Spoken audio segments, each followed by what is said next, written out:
दर्शकबिन नमस्कार, म हुँ मनोज धमला। यो अर्को श्रृङ्खलामा तपाईलाई धेरै धेरै स्वागत छ।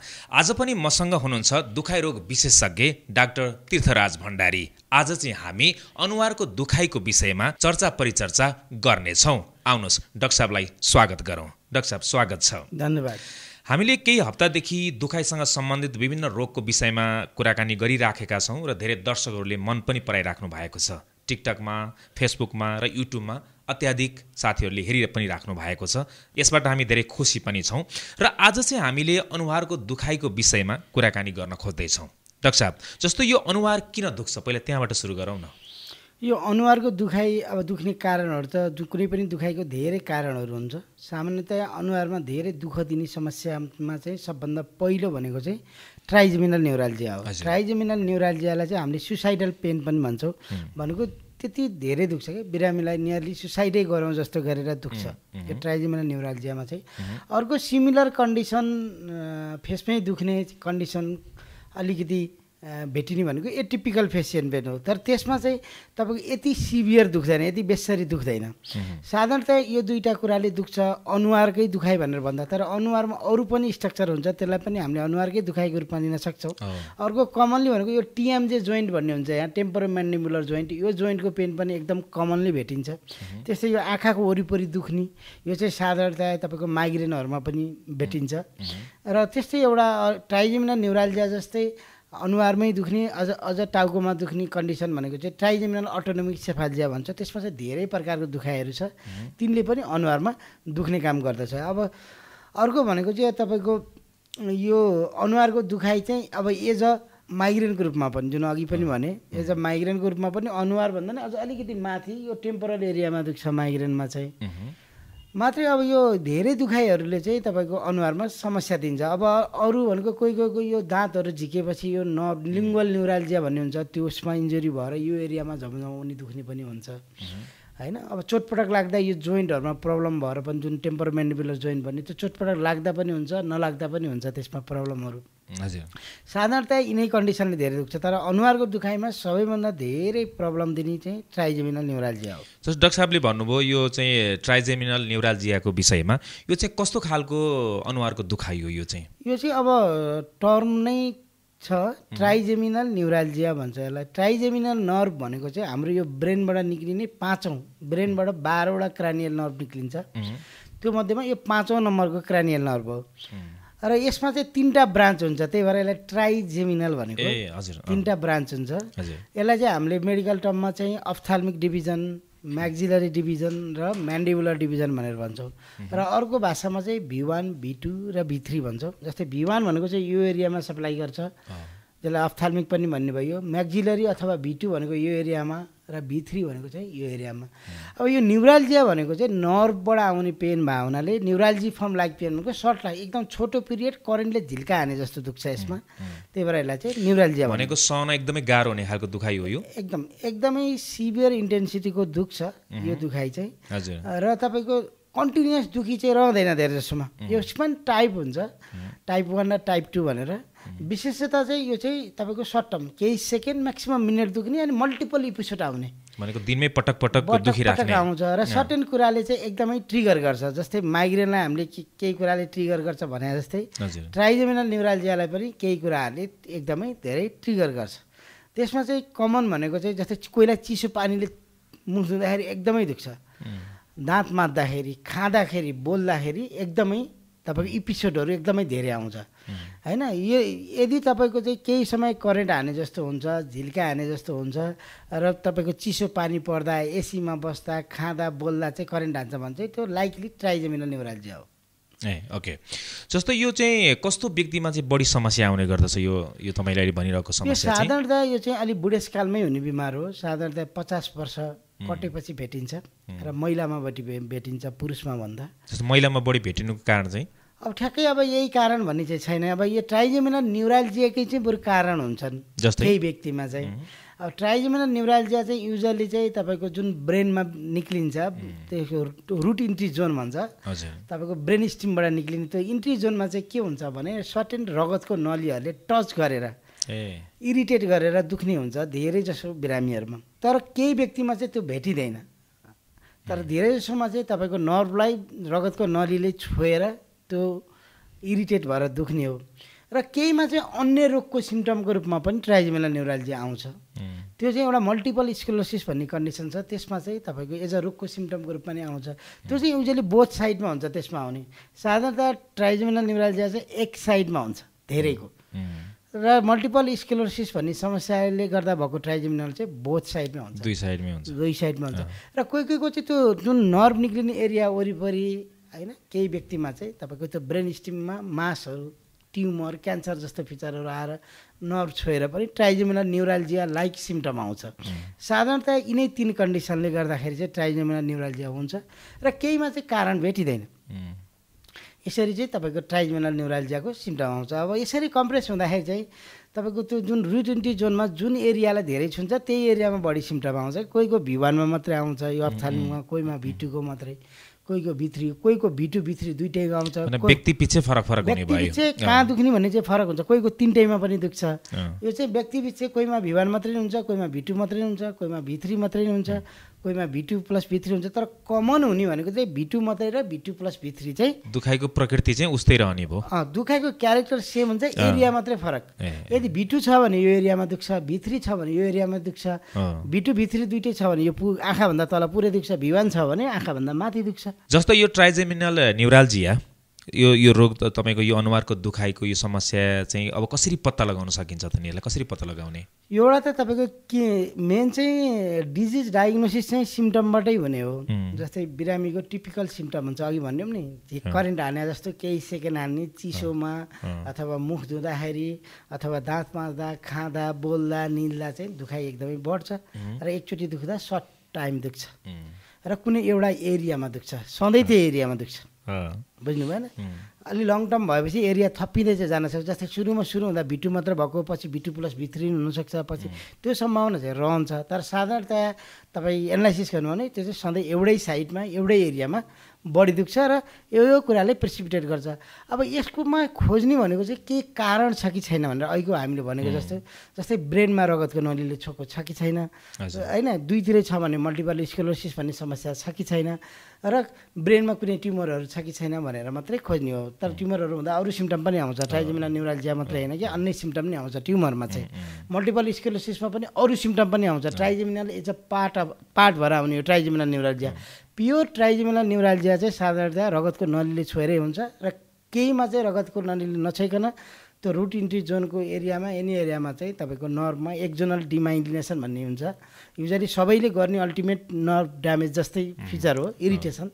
त्यो भएपछि हुने हो। केहीमा चाहिँ कारण भेटिँदैन त्यो किन भयो भनेर। यसरी चाहिँ हामीले रोगको कारण पत्ता लगाउनलाई चाहिँ एमआरआईबाट हेर्छौँ। सिम्टम चाहिँ हामीले क्लिनिकल्ली बिरामीको हिस्ट्रीबाटै हामीले कन्फर्म गर्ने। यसको त्यो उपचार पद्धति चाहिँ कस्तो छ? ट्राइजेमिनल न्युराल्जियाको उपचार पद्धति चाहिँ तपाईँको एउटा त उमेर समूह अनुसार पनि केही हदमा फरक पर्छ। भर्खरको एजमा भएको छ कि अलि बुढो उमेर भएपछि भएको छ कि भन्नेमा पनि फरक पर्छ। तर साधारणतया उपचार चाहिँ पहिला चाहिँ मेडिसिनले नै हेरिन्छ। यसमा सर्टेन मेडिसिनहरू छ। ती मेडिसिनहरू एकदमै कमनली युज हुने भनेको कार्बामेजिपिन भन्ने एउटा मेडिसिन हो। त्यसले एकदमै राम्रो इम्प्रुभमेन्ट दिन्छ। तर तपाईँ के हुन्छ भन्दाखेरिमा चाहिँ लामो समय हुँदै गएपछि मेडिसिनको रिक्वायरमेन्ट बढ्दै जाने, धेरैवटा मेडिसिन लिन पर्ने, अनि केहीमा मेडिसिनको साइड इफेक्ट देखिने, त्यस्तो फिचरहरू आउने सम्भावना र आउने गर्दछ। त्यो कन्डिसनमा चाहिँ हामीले नेक्स्ट स्टेप कुन गर्ने भन्ने चाहिँ व्यक्तिअनुसार फरक पनि पर्छ र व्यक्तिले के हदसम्म आफू फ्री पनि हुन्छ, पेसेन्टले पनि सर्टेन अप्सनहरू मध्येमा कुनै एउटा अप्सन चुज गर्न सक्नुहुन्छ। अब साधारणतया बेस्ट मेडिकल तरिकाबाट हेर्दाखेरि चाहिँ मेडिकल ट्रिटमेन्ट फेल भयो, औषधिले काम गर्न छोड्यो अथवा औषधिको साइड इफेक्ट सुरु भयो भनेपछि चाहिँ युजली नेक्स्ट स्टेपमा गइन्छ। नेक्स्ट स्टेपमा जाँदाखेरि चाहिँ एउटा भनेको चाहिँ अपरेसन नै हो। माइक्रोभास्कुलर डिकम्प्रेसन भन्छ। त्यो चाहिँ तपाईँको सानो इन्सिजन दिएर चिरेर नै गर्ने हो। त्यसमा चाहिँ त्यो रगतको नलीले जुन नर्भलाई छोएको हुन्छ त्यसको बिचमा एउटा सिथ राखेर त्यसलाई सेपरेट गरिदिने हो त्यो अपरेसनमा चाहिँ। अर्को भनेको चाहिँ रेडियो फ्रिक्वेन्सी नर्भ एब्लेसन हो। त्यो चाहिँ सानो तपाईँको निडल, सानो तार जस्तो, सानो मसिनो तार जस्तो निडल यहाँबाट छिराएर सिएमबाट हेरेर अनि तपाईँको जुन नर्भबाट आएको छ त्यो नर्भलाई ड्यामेज गर्न सकिन्छ। जस्तो मैले कुरा काटिहालेँ, जस्तो त्यसरी नर्भलाई, नसालाई ड्यामेज गरिसके पछाडि भोलि अरू समस्या आउँछ आउँदैन? टेम्पोररीले आउँछ। तपाईँको नर्भ ड्यामेज गर्दाखेरि चाहिँ यसमा चाहिँ तपाईँको मोटर ड्यामेज पनि हुन्छ। यसमा चाहिँ सेन्सरी मात्र ड्यामेज गर्न मिल्दैन, यो नर्भ चाहिँ मिक्स नर्भ हो। यदि यो V2 मात्रै छ भने चाहिँ खासै धेरै साइड इफेक्ट आउँदैन पछि। तर यो V3 पनि छ भने V3 चाहिँ मोटर कम्पोनेन्ट पनि भनेको चलाउने कम्पोनेन्ट पनि हुन्छ, सेन्सेसन कम्पोनेन्ट पनि हुन्छ। नर्भ ड्यामेज गर्दा चलाउने कम्पोनेन्ट नै कम्प्रोमाइज हुन्छ भनेपछि त्यो साइडबाट केही समय चपाउन मिल्दैन क्या, विशेष गरेर होइन 3-4 महिनापछि मिल्छ। त्यही एउटा मोटर फङ्सन चाहिँ केही समयलाई कम्प्रोमाइज गर्नुपर्छ। भनेको त चपाउन नसक्नु मात्रै समस्या कि अरू पनि केही? अरू त ड्युरिङ तपाईँको नसा ड्यामेज गर्दाखेरि हुने भनेको चाहिँ अपरेसनको भन्दा धेरै नै न्यून साइड इफेक्ट हुन्छ जुन चिरेर गर्ने भन्दा चाहिँ। तर अब अरू भनेको चाहिँ कोहीको दुखाइ रहिरहने, अलि दुखाइको फरक टाइपमा कन्भर्ट हुने त्यस्तो चान्सेस रहन्छ। तर त्यस्तो धेरै तपाईँको धेरै कम्प्लिकेसन चाहिँ हुँदैन। ड्युरिङ प्रोसिड्युरमा चाहिँ कम्प्लिकेसन रहन सक्छ, कुनै पनि चिज गर्दाखेरि कम्प्लिकेसन रहन्छ। त्यसमा पनि यसमा त निडल छ, ब्रेनमै पुर्याउने हो। ब्रेनमै पुर्याउँदाखेरि चाहिँ केही जोखिमहरू रहन्छन्, इन्फेक्सनको जोखिम अथवा ब्लिडिङ हुने जोखिमहरू रहन्छ। तर नर्भ ड्यामेज इट्सेल्फ केही चाहिँ यसैको जोखिम चाहिँ अरू केही पनि हुँदैन। त्यो टेम्पोररीली मसल अलिकति विक हुन्छ यो साइडको, त्यही भएर 2-3 महिना यो साइडबाट नचमाउनु, पछि त त्यो पर्मानेन्ट हुने होइन, पछि त तपाईँको मोटर पावर त आइहाल्छ। हामीले उपचार पद्धतिको विषयमा कुराकानी गर्दैछौँ, थप के छ? अर्को भनेको चाहिँ बेलुन डिकम्प्रेसन भन्ने हुन्छ। यो बेलुन डिकम्प्रेसन चाहिँ साधारणतया V1 मा गरिन्छ अथवा V1 र V2 इन्भल्भ छ भने भनेको V1 मा पेन छ भने मात्रै गरिन्छ साधारणतया। यसको चाहिँ कारण छ रेडियो फ्रिक्वेन्सी नर्भ एब्लेसन चाहिँ युजली चाहिँ बेटर हो ड्युरेसन अफ पेन रिलिफको हिसाबले। यसले चाहिँ अलिक धेरै समय दुखाइ रिलिफ गर्छ। प्लस यसमा चाहिँ त्यति ठुलो इन्टरभेन्सन पनि गर्नु पर्दैन, भनेको बिरामीलाई बेहोस बनाउनु पर्ने अथवा तपाईँको कम्प्लिटली बेहोस बनाउनु पर्दैन रेडियो फ्रिक्वेन्सीमा। बेलुन कम्प्रेसनमा चाहिँ बिरामीलाई कम्प्लिटली बेहोस बनाउनुपर्छ, भेन्टिलेटरमा जोडेर गर्नुपर्छ। त्यही भएर यो चाहिँ हामीले V1 मा मात्रै गर्छौँ साधारणतया। V1 मा चाहिँ रेडियो फ्रिक्वेन्सी नर्भ एब्लेसन किन गरिँदैन साधारणतया भने यो V1 नर्भको फङ्सन चाहिँ यो कर्नियल रिफ्लेक्स भन्ने यो आईको रिफ्लेक्सको लागि पनि चाहिन्छ कि। त्यो V1 गर्दाखेरि चाहिँ कहिलेकाहीँ तपाईँको त्यो कर्नियल रिफ्लेक्स कम्प्रोमाइज हुने चान्स रहन्छ, आँखाको रिफ्लेक्स कम्प्रोमाइज हुने चान्स रहन्छ। त्यही भएर V1 लाई चाहिँ तपाईँको धेरै रेडियो फ्रिक्वेन्सी नर्भ एब्लेसन गरिँदैन, तर गर्न चाहिँ मिल्छ। लो टेम्परेचरमा गर्ने हो यो होइन, तपाईँको रिफ्लेक्स हेर्दै गर्न चाहिँ मिल्छ। तर V1 लाई चाहिँ कम्प्लिटली पेन रिलिफ गर्नलाई चाहिँ बेलुन डिकम्प्रेसन बेटर मानिन्छ। अरू केसमा चाहिँ रेडियो फ्रिक्वेन्सी नर्भ एब्लेसनै बेटर हुन्छ, किनभने usually duration of pain relief पनि रेडियो फ्रिक्वेन्सी नर्भ एब्लेसनमै बढी हुन्छ। अर्को इन्टरभेन्सन वाइज यो लेस इन्भेजिभ हो बेलुनभन्दा चाहिँ। बेलुनमा पनि तपाईँको त्यस्तो निडल अलिकति ठुलो मात्रै हुने हो, जाने टेक्निकहरू निडलहरू त सेम नै हो, मात्रै यसमा चाहिँ भित्र गएर बेलुन फुलाएर नसालाई थिचेर ड्यामेज गर्ने हो कि। रेडियो फ्रिक्वेन्सी नर्भ एब्लेसनमा चाहिँ तपाईँको हिटिङ गरेर ड्यामेज गर्ने हो। युजली 3टा लिजन गरिन्छ, 60 डिग्री, 65 र 70। तर बेलुन डिकम्प्रेसनमा चाहिँ बेलुन फुलाएर त्यो नर्भलाई थिचेर तपाईँको इस्केमिया गराएर तपाईँको पेन रिलिफ गर्ने हो। यी दुईटाको मेकानिजम फरक छ अलिकति। र त्यसमा चाहिँ बिरामीलाई कम्प्लिटली बेहोस बनाउनुपर्छ भने रेडियो फ्रिक्वेन्सीमा चाहिँ तपाईँको खासै धेरै बेहोस बनाउनु पर्दैन, हल्का सेडेसन मात्रै दिइन्छ। यो चाहिँ फरक यिनै हुन्। र अब तपाईँ यो चाहिँ उपचार पद्धतिहरू भयो र यो चाहिँ कुन व्यक्तिले कुन गर्दा ठिक हुन्छ भन्ने चाहिँ केही चाहिँ व्यक्तिको आफ्नै चोइस पनि हुन्छ। तर साधारणतया चाहिँ तपाईँ भर्खरको उमेरमा भएको छ भने चाहिँ अपरेसन नै बेटर अप्सन हो। किनभने अपरेसन गरेपछि सक्सेसफुल भयो भने चाहिँ तपाईँको लामो समय पेन रिलिफ हुन्छ। रेडियो फ्रिक्वेन्सी नर्भ एब्लेसनमा 2 देखि 5 वर्ष हो, बेलुनमा पनि 1 to 2 इयर्स हो युजल्ली। त्यो भावनाले यो अब रिपिटेडली गरिरहनु पर्ने स्थिति आउन सक्छ यदि यङ एजमा भयो भने। ओल्ड एजमा छ भने चाहिँ र अरू कोमर्बिडिटीहरू पनि छ, सबै केसलाई अपरेसन गर्न त मिल्दैन, कतिपय जोखिम लिन मिल्दैन। अलि उमेर बढ्दै गएपछि सुगर हुन्छ, प्रेसर हुन्छ, मुटुको रोग हुन्छ अथवा जोखिम धेरै नलिउँ भन्ने हुन्छ। त्यस्तो केसहरूमा चाहिँ हामीले रेडियो फ्रिक्वेन्सी नर्भ एब्लेसन गर्छौँ। र कहिलेकाहीँ अपरेसन गरेपछि पनि तपाईँको दुखाइ फेरि आउँछ, फेरि आएको केसमा त तपाईँको फेरि अपरेसन गरेर खासै अर्थ रहँदैन। त्यस्तो केसमा पनि हामीले रेडियो फ्रिक्वेन्सी नर्भ एब्लेसन नै गर्छौँ। र अर्को लेटेस्ट ट्रिटमेन्ट भनेको यसमा गामा नाइफ भन्ने छ, त्यो चाहिँ हाम्रो नेपालमा एभाइलेबल छैन, त्यो बाहिरतिर हुन्छ। जस्तो अनुहारको दुखाइ भएर तपाईँ भएको ठाउँमा बिरामीहरू आउनुहुन्छ होइन, तपाईँले माथि उपचार पद्धतिको पनि कुरा गर्नुभयो, 4-5 किसिमको उपचार पद्धति रहेछ यसमा। जस्तो तपाईँहरूले यो उपचार पद्धतिको बारेमा पहिला त काउन्सिलिङ गर्नुहुन्छ उहाँहरूलाई, बिरामीहरूलाई चाहिँ कतिको हिचकिचाउनुहुन्छ यो उपचार गर्नको लागि? यो उपचारमा सबैले पहिला मेडिसिन नै युज गर्नुहुन्छ, किनभने सोझै अपरेसनमा जाने, सुई लाएर नसा ड्यामेज गर्नेमा यो टाउको भित्रको जोखिम सुन्दाले डर लाग्दो पनि लाग्यो भएर मैले त नसाको कुरामा चाहिँ जोखिम लिनुहुन्न। जब दुखाइ एकदमै बढ्छ, औषधिले काम गर्न छोड्छ अथवा औषधिसँग एलर्जी हुन्छ, रियाक्सन हुन्छ, औषधिको साइड इफेक्ट अत्याधिक हुन्छ त्यसपछि बिरामीले बल्ल नेक्स्ट स्टेपमा आउनुहुन्छ किनभने यसको दुखाइ यति सिभियर हुन्छ कि उहाँहरू जानुहुन्छ नै मात्रै उहाँहरूलाई चाहिँ कुन कुन अप्सन एभाइलेबल छ भन्ने चाहिँ धेरैलाई थाहा छैन जस्तै अब हामीहरूको मेडिकल प्रोफेसनमा चाहिँ के छ भने तपाईँको आफूले जे गरिन्छ त्यही मात्र बिरामीलाई धेरै जसो भनिन्छ तर वास्तवमा त्यो हेबिट राम्रोसँग होइन हामीले चाहिँ सबै गर्नुपर्छ कति चिज आफूले गरिन्छ कति चिज त्यसको डक्टर अर्कै हुन्छ बिरामीले जुन चुज गर्छ बिरामीलाई त्यही पाथवेमा जान दिनुपर्छ र बिरामीले चुज गर्ने मात्र होइन कि बिरामीको लागि उक्त बिरामीको लागि कुन ट्रिटमेन्ट ठिक हुन्छ भनेर सुझाव हामीले पनि दिनुपर्छ होइन आफूले आफ्नो सब्जेक्ट जे छ आफूले जे गरिन्छ त्यसैमा कन्भर्ट गर्नु चाहिँ राम्रो होइन युजल्ली होइन एज अ होल तपाईँको डिजिजको प्रोफाइल हेरेर बिरामीको अरू डिजिजको स्ट्याटस हेरेर अनि दुखाइको प्रकृति हेरेर चाहिँ उक्त बिरामीलाई कुन ट्रिटमेन्ट गर्ने भनेर चाहिँ हामीले सुझाव दिने हो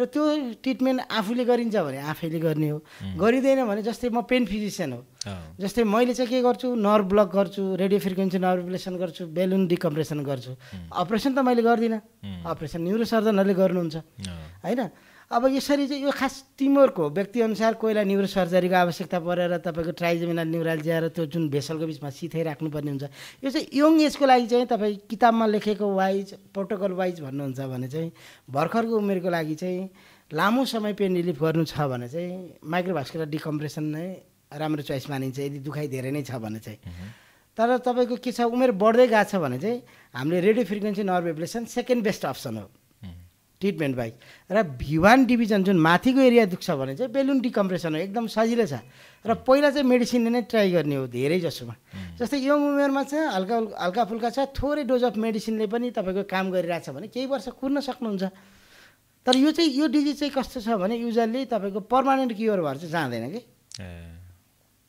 भनेको यो अनुहारको दुखाइ छ नि हामीले कुरा गरिराखेका छौँ यो चाहिँ अलिकति कम उमेर भएको मानिसहरूमा देखा पर्छ पर्दैन यो एकदमै कम है पर्न चाहिँ पर्छ जस्तै मैले हेरेको नि केही व्यक्तिहरू 30 देखि 40 वर्षको उमेरको हुनुहुन्छ तर उहाँहरूको दुखाइ चाहिँ जुन एकदमै खप्न नसक्ने गरेर हुँदैन युजली मेडिसिनले नै कन्ट्रोल गरेको भेटिन्छ एकदम लो डोज मेडिसिनले जब उमेर बढ्दै गएपछि मेडिसिनको रिक्वायरमेन्ट बढ्दै जाने अनि मेडिसिनले काम गर्न पनि छोड्ने होइन कोही एकजना बिरामी त 6 थरी मेडिसिनसम्म खाने आउनुभएको थियो कि त्यही ट्राइजेमिनल न्युराल्जिया यो नर्भको पोसिबल औषधि सबै ट्राई गरिसक्नु भएको त्यो औषधिले साइड इफेक्ट भएर उहाँलाई झुम्म बनाइसक्यो निन्द्रा बनाउने रिङाटा लाग्ने भइसक्यो तर दुखाइ कम हुँदैन युजली चाहिँ यसरी मेडिसिनले फेल भएपछि अथवा मेडिसिनले साइड इफेक्ट देखिएपछि नै धेरैले तपाईँको नेक्स्ट स्टेपमा जानुहुन्छ साधारणतया नेक्स्ट स्टेपमा जाँदा चाहिँ तपाईँको सबै कुरा हेरेर उमेर फिजिकल स्ट्याटस अरू डिजिजको स्टेट हेरेर तपाईँ अपरेसनमा पनि जान सक्नुहुन्छ नर्भ ड्यामेजमा पनि जान सक्नुहुन्छ अब जोखिम वाइज भन्नुहुन्छ भने चाहिँ रेडियो फ्रिक्वेन्सी नर्भ एब्लेसन चाहिँ सबैभन्दा कम जोखिम हो यो तीनटा मध्येमा चाहिँ बेलुन रेडियो फ्रिक्वेन्सी नर्भ एब्लेसन र माइक्रोभास्कुलर डिकम्प्रेसन मध्येमा कम जोखिम भएको चाहिँ रेडियो फ्रिक्वेन्सी नर्भ एब्लेसन हो तर सबभन्दा धेरै ड्युरेसन अफ पेन रिलिफ दिने चाहिँ माइक्रोभास्कुलर डिकम्प्रेसन हो अपरेसन हो जो अनुहारको दुखाइबाट जो समस्यामा परिराख्नु भएको छ जति पनि बिरामीले हामीलाई यति बेला हेरिराख्नु भएको छ अथवा आफ्ना आफन्तहरूमा यो समस्या छ भने उहाँहरूलाई तपाईँ के सुझाव दिनुहुन्छ अब यो समस्याले एकदमै धेरैलाई पीडित बनाउँछ त्यही भएर मेडिकल टर्ममा यसलाई हामीले अघि नै पनि भन्यौँ सुसाइडल पेन भन्छौँ सिभियर पेन हुन्छ पहिला त तपाईँको अनुहार केले दुखेछ भनेरै पत्ता लगाउनुहोस् किनभने यो कतिपय स्पेसलिस्टलाई नदेखाउँदाखेरि रोग नै ढिलो पत्ता लाग्छ होइन अनुहार दुख्ने त अरू पनि धेरै कन्डिसनहरू हुन्छन् अनि कहिलेकाहीँ अनि अर्को कुरो बिरामीले पनि आफ्नो सिम्टम चाहिँ क्लियरली भन्नुपर्छ कि होइन तपाईँको मलाई यस्तो खाले दुख्छ यति समय दुख्छ यो गर्दा दुख्छ कतिपय डक्टरहरू हतार गर्नुहुन्छ डक्टरहरूले सोध्न भ्याउनुहुन्न विशेष गरेर सरकारीहरूमा एकदमै धेरै भिड हुन्छ त्यही भएर आफ्नो सिम्टमहरू चाहिँ एकदम याद गरेर जस्तै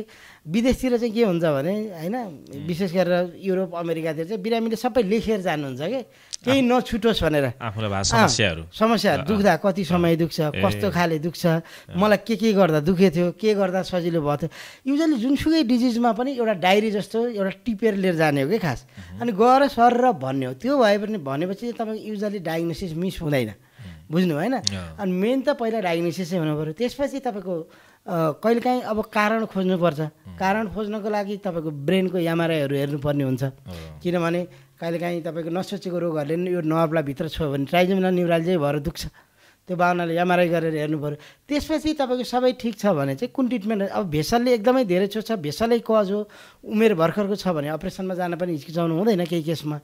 अब लामो समय औषधि खाइसकेछ, 50-60 वर्ष भइसकेछ भने हामी औषधिले काम गर्न छोडेपछि रेडियो फ्रिक्वेन्सी नर्भ एब्लेसन जुन नसा ड्यामेज गर्ने ट्रिटमेन्ट गरियो भने यो 2 देखि 5 वर्ष एकदमै पेन रिलिफ हुन्छ। यसमा यति धेरै दुख्छ कि युजली बेसरी दुखेको व्यक्तिलाई 2 दिन नदुख्दा त कति आनन्द हुन्छ भने त 2-3 वर्षै कम हुन्छ होइन। बिरामीहरू सोध्नुहुन्छ सधैँ हुन्छ भनेर, सधैँ कतिपय चिज सधैँ हुनुपर्छ भन्ने पनि छैन कि। 2-3 वर्ष भनेको नि सधैँ हो कि। हेर्नुहोस् एभ्री डे एकदमै गाह्रो भएर दुख्नुभन्दा बस्नुभन्दा तपाईँको 2-3 वर्ष कम हुनु पनि धेरै, फाइनेन्सियली लोड पर्दैन रेडियो फ्रिक्वेन्सी नर्भ एब्लेसन गर्दा। युजली तपाईँको पेनको मेडिसिन धेरै खानुभयो भने रेडियो फ्रिक्वेन्सी नर्भ एब्लेसन गर्ने पैसा भन्दा 2 वर्षमा औषधिको पैसा बढी लाग्छ कि। बुझ्नुभयो होइन? त्यही 2 वर्षको औषधिको पैसा एकैचोटि लायो भने सम्झिनु भयो हुन्छ कि। खास युजली चाहिँ फाइनेन्सियली महँगो रहेछ पनि भन्नुहुन्छ केही बिरामीले, तर त्यस्तो धेरै महँगो पनि छैन तपाईँको अपरेसन जस्तो होइन। तर युजली तपाईँको मासिक 2000 को औषधि लाग्छ भने एभरेजमा 2 वर्षको औषधिको पैसाले यो रेडियो फ्रिक्वेन्सी नर्भ एब्लेसनै हुन्छ कि होइन। त्यो कुरा चाहिँ कतिपय बिरामीहरूले बुझ्नु भएको छैन। रेडियो फ्रिक्वेन्सी नर्भ एब्लेसन गरेपछि राम्रो गऱ्यो भने औषधिको रिक्वायरमेन्ट 70-80% गर्छ। कोहीमा त 0 पनि जान सकिन्छ, कम्प्लिटली स्टप गर्न सकिन्छ। युजली यसले चाहिँ तपाईँको गरेपछि 3 हप्ता काम गर्छ।